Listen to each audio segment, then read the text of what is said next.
अल्लाह का फजल है, करम है कि उस मालिक ने मुझे और आपको मुसलमान पैदा किया। हमें अपने मुसलमान होने पर फख्र है। उसकी वजह यह है कि कोई भी नॉन मुस्लिम, गैर मुस्लिम, वो चाहे कितना ही नेक क्यों ना हो, चाहे वो सारी जिंदगी मखलूक खुदा की खिदमत करता रहे, रोडें बनवाता रहे, मरीजों की खिदमत करता रहे, और दूसरी तरफ एक मुसलमान हो, मोमिन हो कि जिसने जिंदगी में कोई चंगा काम ना किया हो सिवाय ला इलाहा इल्लल्लाह मुहम्मद रसूलुल्लाह, तो इंदल्लाह, अल्लाह के यहां जो हमने कुरान और हदीस को पढ़ा है उसको सामने रखते हुए हम ये बिल, जिसे कहते हैं ना बड़े वसूख के साथ, और कोई तरदीद का हमें इसमें डर नहीं है, उसके साथ कहते हैं कि एक मुसलमान चाहे वो सारी जिंदगी गुनाह करता रहे लेकिन कलमे पे कायम और बाकी हो, और दूसरी तरफ गैर मुस्लिम जो सारी जिंदगी नेकियां करता रहे लेकिन उसने हुजूर का कलमा ना पढ़ा हो, तो इनमें से अफजल वाला वही है जिसने मेरे नबी का कलमा पढ़ा हो। क्योंकि एक नहीं 20 अहादीस हैं जिनमें बड़ा वाज़ेह तौर पर मौजूद है कि गैर मुस्लिम की कोई नेकी उसे इंदल्लाह, अल्लाह के यहां उसे निजात नहीं दे सकती। आप हैरान होंगे यार ये कैसा लॉजिक है, और बिलखुसूस आज के दौर में आप ये कैसी बात कर रहे हैं। तो मैं इस तरह से आपको समझाऊं, एक आदमी 3 मन गंदम लेकर ये बाहर रोड के ऊपर डाले और ऊपर पानी भी उसको लगा दे, खाद भी डाले, तो जरा मुझे जवाब दीजिए कि उस मैन कॉर्पोरेटेड रोड के ऊपर गंदम उगाएगी? उसके बरक्स दूसरी तरफ कोई दूसरा आदमी वो चंद किलो गंदम ही किसी मिट्टी में डाल दे, उस पे भले वो लंबा चौड़ा पानी ना भी डाले ना, वो कुछ ना कुछ वहां से गंदम फिर भी निकल आएगी। अब सवाल ये है कि चंद किलो डाली वहां से तो निकल आई गंदम, उसके पौधे निकल आए, और जहां कई मन डाली वहां उसको कोई फायदा नहीं। तो उसका बुनियादी जवाब यह है कि जो इसमें शर्त थी, बुनियादी चीज थी, वो थी जमीन होना, क्योंकि गंदम जमीन में उगती है, वो बुनियादी चीज यहां पर मौजूद नहीं है, लिहाजा गंदम का पौधा हासिल नहीं हो सका। इसी तरह किसी भी नेकी की पहली शर्त है ईमान, पहली शर्त है इस्लाम। अगर इस्लाम नहीं है तो फिर कोई नेकी भी काबिल कबूल नहीं है। उसकी वजह यह है कि मुसलमान कहते किसको हैं? जो अल्लाह और उसके रसूल के सामने अपने आप को सरेंडर कर दे, अपने आप को गिरा दे, अपना सरे तस्लीम खम कर दे, क्योंकि मुसलमान तस्लीम से है जिसका मतलब है मानने वाला। तो जो मुसलमान है वो अपने रब और उसके रसूल के अहकामात को अपने अक्ल के तराजू पे तोल के नहीं, वो अपने इल्म की बदौलत पे नहीं, वो अपने तजर्बे से नहीं, बल्कि वो बगैर किसी चीज को सोचे समझे जब उसे पता चलता है कि ये मेरे रब और मेरे रसूल का ऑर्डर है, वो अपना सर झुका लेता है, चाहे वो बात उसकी अकल में आए या ना आए। वहां उसका अकीदा ये होता है मेरी अक्ल छोटी है, खुदा का हुक्म बड़ा है, मेरी सोच छोटी है, मेरे मुस्तफा का ऑर्डर इससे ऊपर है। इसलिए मुसलमान को मुसलमान कहते हैं, क्योंकि वो बहुत सारी ऐसी चीजें हैं कि युमिनून बिल गैब, वो बिन देखे ईमान लाता है। उसे उसके नबी ने कहा फरिश्ते हैं, देखा नहीं है, ईमान ले आया। नबी ने कहा क़यामत आएगी, बिन देखे ईमान ले आया। नबी ने फरमाया किताबें गुजरी हैं, ईमान ले आया। हमारे नबी ने फरमाया कयामत कायम होगी, जन्नत दोज़ख मिलेगी, ईमान ले आया। बल्कि इससे बढ़कर उस नबी ने एक खुदा की बाबत बताया कि एक खुदा है जो न देखने में आता है, न सुनने में आता है, न छूने में आता है, न चखने में आता है, न जेहत का पाबंद है, न हेयत का पाबंद है, न कैफियत का पाबंद है, न यमीन न यसार का पाबंद है, न ज़मान और मकान का पाबंद है, पाक है तमाम अवारिस से। हमने मान लिया। असल आप सवाल करेंगे जी फिर बताएं इसने नेकी कोई नहीं की और दूसरी तरफ काफिर इतनी नेकियां कर रहा है, उसकी नेकी हवाम मंसूरा, इसकी अगर नेकी छोटी से छोटी है वो भी जाया नहीं है, और ये बड़ी नेकी ला इलाहा इल्लल्लाह मुहम्मद रसूलुल्लाह है, तो इसकी वजह से ये बख्शा क्यों जाएगा? उसका जवाब ये है कि इसकी ये पहली नेकी ही इतनी बड़ी है कि जो इसने अक्ल से, सबसे मुश्किल काम होता है अपने आप से टक्कर लेना, तो इसने अपनी जात से टक्कर लेकर खुदा को भी मान लिया, जन्नत को भी मान लिया, कयामत को भी मान लिया, नबियों को भी मान लिया, अर्श व फर्श को भी मान लिया, मलाइका को भी मान लिया, सबको माना। फरमाया जब तूने मेरे महबूब के कहने पर इतना कुछ मान लिया है, हमने भी तेरे लिए बख्शिश का सामा कर दिया है। हज़रात गिरामी, हम मुसलमान हैं, हमें अल्लाह और उसके रसूल की हर बात पर यकीन है। आवाज आनी चाहिए, मैंने इतना लंबा खिताब नहीं करना है। अल्लाह और उसके नबी की हर बात पर हमें यकीन है। हमारा अकीदा है कि जो रब और उसके रसूल कहते हैं वो बिल्कुल, चाहे साइंस के उसूलों पर आए, बोलिए, या ना आए। हम भी थोड़ा थोड़ा स्कूल पढ़े हुए हैं। आप हज़रात ने, मैंने 92 में मैट्रिक की थी, तो उस वक्त हमने पढ़ा था जमीन चल रही है और सूरज साकेत है, यही पढ़ा था ना सारा। और आज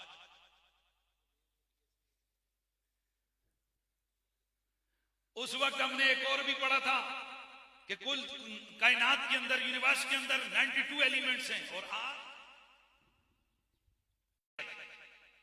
20 बढ़ा दिए, और मैं भी कि आगे चल के तुम कितने एलिमेंट्स बढ़ा लो, अनासिर बढ़ा लो। तो इसका मतलब यह है कि साइंस की कोई हद नहीं है, पर रब और रसूल ने जो कह दिया वो इस कदर पक्क है कि न उससे एक जर्रा इधर हो सकती है बात, न एक जर्रा उधर हो सकती है। अभी हमारा वक्त नहीं है या हमारा वो सब्जेक्ट नहीं है, वरना मैं आपको दावे से कहता हूं अल्हम्दुलिल्लाह कुरान और हदीस के अंदर इस कदर वसी इल्म मौजूद है कि नबी, सहाबा, औलिया, वो तो बड़े रुतबे के लोग हैं। हम जो उनके नाम लेकर हमने उनके बारगाहों की खोशचीनी की है, अल्हम्दुलिल्लाह हम कहते हैं तुम दुनिया की कोई साइंस की तरक्की उंगली उठाओ, मैं उसका सबूत तुम्हें कुरान और हदीस से दूंगा। मुझे एक दफा मैंने इसी तरह दावा किया, तो बीच में यूनिवर्सिटी में मुजफ्फराबाद लेक्चर दे रहा था यूनिवर्सिटी में, तो वहां नीचे से शरारती कोई लड़के थे, वो खड़े हो गए और एक ने कहा जी, उन दिनों नया नया ये क्लोनिंग वाला सिस्टम शुरू हुआ था, उन्हें कहा जी ये जरा साबित करेंगे जो क्लोनिंग है, तो ये इसका कॉन्सेप्ट का है। मैं हंस पड़ा, मैंने कहा मसला तो ये है तुमने कुरान व हदीस पढ़ा नहीं है, तुम क्लोनिंग आज कर रहे हो, मेरे मुस्तफा 1400 साल पहले क्लोनिंग करके दिखा चुके हैं। आप हैरान हो गए। मेरे नबी के सहाबी हैं, सुभान अल्लाह की आवाज, मेरे नबी सैयदुल मुरसलीन के यार हैं, सहाबी हैं। हजरत सैयदुना जाबिर, एक दिन मेरा नबी खंदक खोद रहे हैं, नबी के यारों ने अर्ज की या रसूल अल्लाह भूख ने सताया है। मेरे नबी रहमत ने अपने पेट से कपड़ा उठा के दिखाया, सहाबा ने एक एक पत्थर बांधा है, मेरे नबी ने 2 पत्थर बांधे हुए हैं। इतने में हजरत जाबिर अपनी बीवी के पास घर में गए, जाके फरमाया घर में कुछ खाने पीने के लिए गए, कहने लगी ओ मेरे सरताज, सिवाय थोड़े से आटे के, सिवाय थोड़ी सी गंदुम के आटे के या गंदुम के, और सिवाय इसे एक बकरी के, और मेरे घर में कुछ मौजूद नहीं है। हजरत जाबिर ने फरमाया चलो ऐसा करो कि तुम यूं करो कि ये जो आटा है इसे गूंदो, जो गंदुम है उसे पीसो, बकरी को ज़िबा करके दिया, फरमाया इसे पकाओ, मैं अल्लाह के नबी की दावत पकाने लगाऊं। हजरत जाबिर मेरे नबी की खिदमत में गए, या रसूल अल्लाह, आका आप मेरे घर में दावत है, खाने के लिए तशरीफ लाइए। मेरे हुजूर सैयदुल मुरसलीन ने अपने यारों से फरमाया ओ मेरे यारों, अभी काम खत्म करके सबने जाबिर के घर में जाना है, क्योंकि जाबिर ने दावत पकाई है। हजरत जाबिर कहते हैं मैं घर लौटा हो, मेरे जनाब फिक्र के पहाड़ मुझ पे कि मैंने तो सिर्फ हुजूर को दावत दी थी, और यहाँ पर तो जनाब सैकड़ों साहबा मौजूद हैं, अल्लाह के नबी ने सबको दावत पे बुला दिया है। घर में तो इतना खाना नहीं, घर में कोई इतना आटा नहीं, घर में कोई और चीज नहीं है, अब क्या होगा? आपकी बीवी पूछने लगी क्या तुमने हुजूर को बता दिया था कि आप आए, या सबके लिए आपने दावत दी? आपने फरमाया ओ मेरी बीवी, मैंने तो सिर्फ हुजूर को दावत दी, बाकियों को दावत हुजूर ने दी। वो मुस्कुराने लगी, फरमाया फिर फिक्र क्यों करते हो, जिन्होंने दावत की है बंदोबस्त करना भी जानते हैं, आप क्यों डर रहे हैं? हुजूर तशरीफ लाए। हजरत जाबिर फरमाते मेरे घर में आटे का एक बर्तन था, उसी में आटा गूंदा हुआ था। मुझसे पूछा कोई और आटा? मैंने कहा जी और तो कुछ नहीं। कहा कुछ और? हंस के हुजूर जो कुछ है यही है। हुजूर ने ये नहीं फरमाया कि इसमें कमी है, अब ये कैसे पूरे, फरमाया बस पकाने वाली मोहल्ले से भी बुला ले। हजरत जाबिर फरमाते हैं अल्लाह के नबी सरवर कोनो मकान ने हुक्म दिया कि एक एक जमात सहाबा आती जाए और खाना खाती जाए और जाती जाए, लेकिन हुजूर ने सिर्फ एक पाबंदी लगाई। मेरे आका ने फरमाया कुलू वला तकसिरू वज़मा, तुम खाते जाओ, गोश्त खाओ, हड्डी को नहीं तोड़ना किसी ने, हड्डियां जमा कर दो। भाई तवज्जो है, हड्डियां जमा कर दो। हजरत जाबिर फरमाते हैं रब्बे काबा की कसम, मेरे घर में खाना पकता रहा, लोग आते रहे, खाते रहे, जब सब लोग खा के वापस जा चुके, पलट के देखा, यूं लगता था, समझ नहीं आती थी कि आटा पहले ज्यादा था या अब ज्यादा है, सालन पहले ज्यादा था या अब ज्यादा है। अब जरा अगली चीज, ये तो अगली ना हदीस, अब अगली जो जुमले में अर्ज कर रहा हूं वो क्या है? नबी मुरसली नबी रहमत सल्लल्लाहु अलैहि वसल्लम, आपने वो जो हड्डियां थी उनके ऊपर मेरे नबी ने हाथ फेरा। हजरत जाबिर फरमाते हैं अल्लाह की कसम, मैंने देखा कि वो जो मैंने बकरी ज़िबा की थी वही बकरी कान झाड़ते हुए खड़ी हो गई।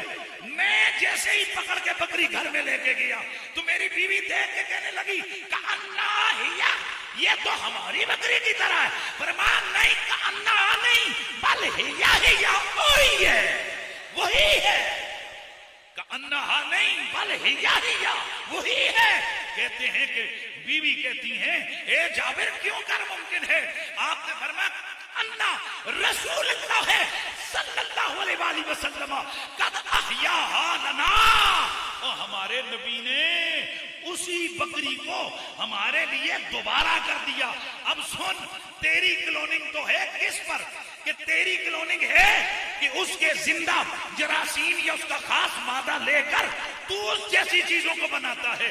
ला मेरे मुस्तफा की क्लोनिंग जैसी क्लोनिंग, तेरी टेक्नोलॉजी से अगले का दर्जा है, वो सब पका हुआ हड्डियां हैं। मेरे मुस्तफा उसी तरह की बकरी दोबारा कर।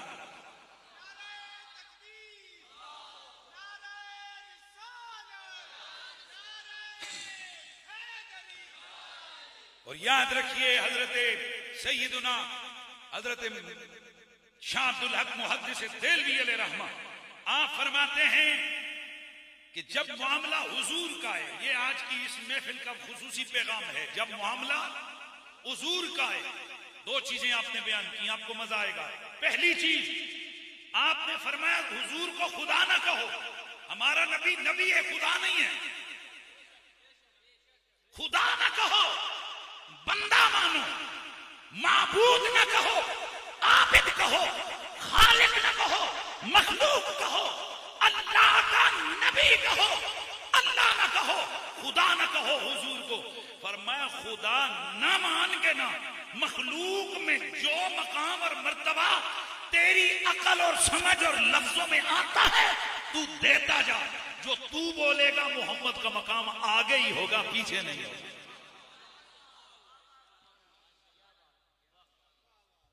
हुजूर सैयद आलम का जो मकाम और हकीकी रुतबा है वो नॉन स्टॉप है, कुरान कहता है वलल्लाखिरतु खैरुल लक मिनल ऊला, आपका अगला लम्हा तेरे पिछले लम्हे से ज्यादा बेहतर है।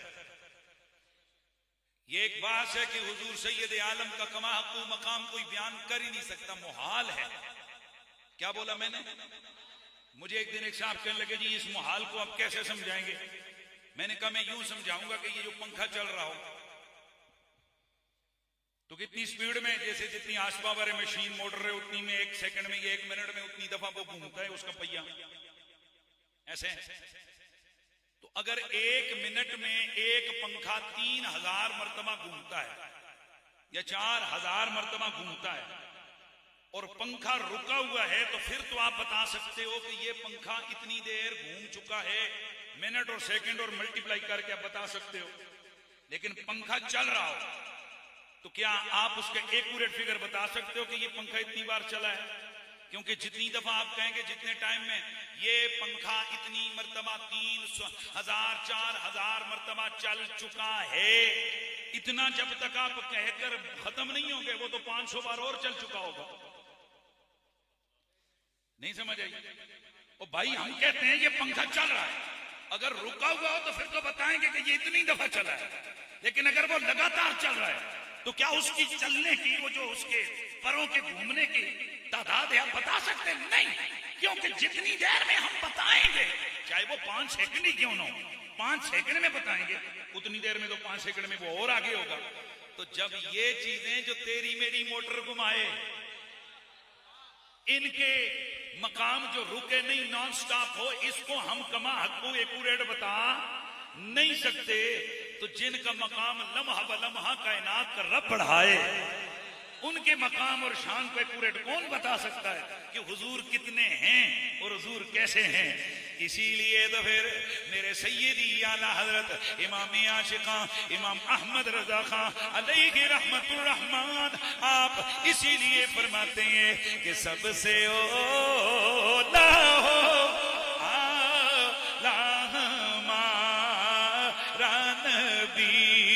सबसे बाला हो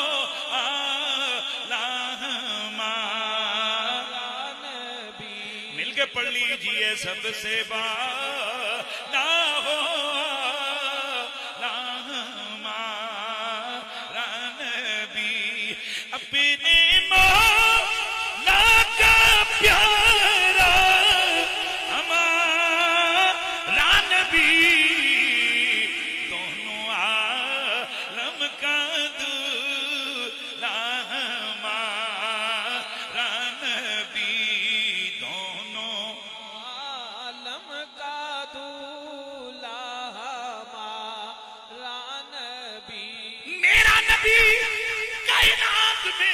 सबसे बड़ा सारी कायनात मिल जाए। बल्कि इमाम कस्तलानी ने बड़ा जबरदस्त जुमला लिखा। आप फरमाते हैं अगर 7 जमीनें 7 आसमान तमाम फरिश्ते तमाम हूरे तमाम जिन्नात कुल इंसान सारे नबी सारे वली सारे शहीद सारे कुतुब सब अब्दाल कलंदर अगर एक तराजू के पलड़े पे रखे जाएं, दूसरे पलड़े पर ज़हरा के बाबा हसनैन के नाना कुल नबियों के सुल्तान को रखा जाए, पलड़ा हमारे नबी वाला भारी हो जाएगा।